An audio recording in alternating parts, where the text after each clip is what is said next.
Let's get back to this show. What's the biggest or the best fight to watch on the undercard, do you think?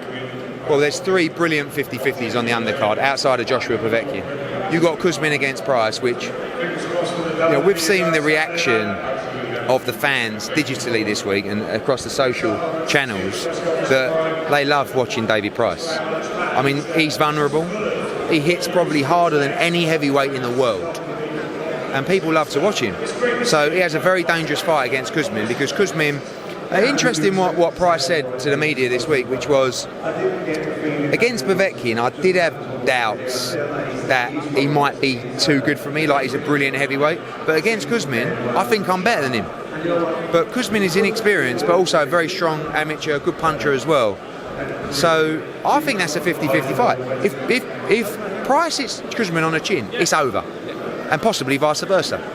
I think a Coley-Askin could be fight of the night. I mean, it's such a brilliant crossroads fight between a guy that is so raw in Lawrence Coley, but willing to step up in all these fights, like Chamberlain fight at the O2 in front of 8,000, dealt with that.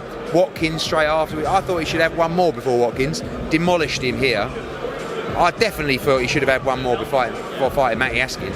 But he said, no, I want this fight, I believe I can beat him. Askin is having a bit of a renaissance to his career, looking really good. Now with Mick Jennings as well. I think this is a very dangerous fight. I think both guys can punch very hard, Coley particularly. Askin is probably the more rounded professional boxer. I think it could go absolutely any way.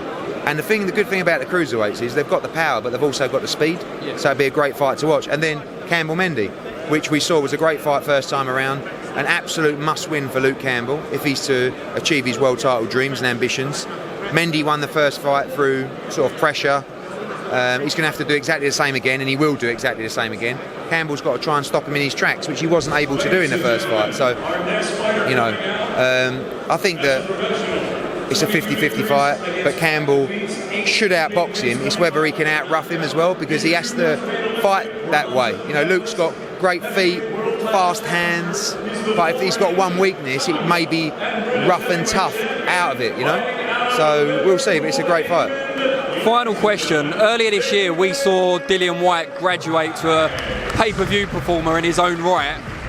Who do you think in the Matchroom stable could be the next pay-per-view performer, regardless of the opponent, so on that level of a Joshua and then a Whyte? I think there's only one person who, regardless of the opponent, is pay-per-view in British boxing, and that's Joshua.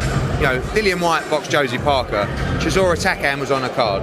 Bellew is as close as you'll get as someone that, he's fighting Usyk.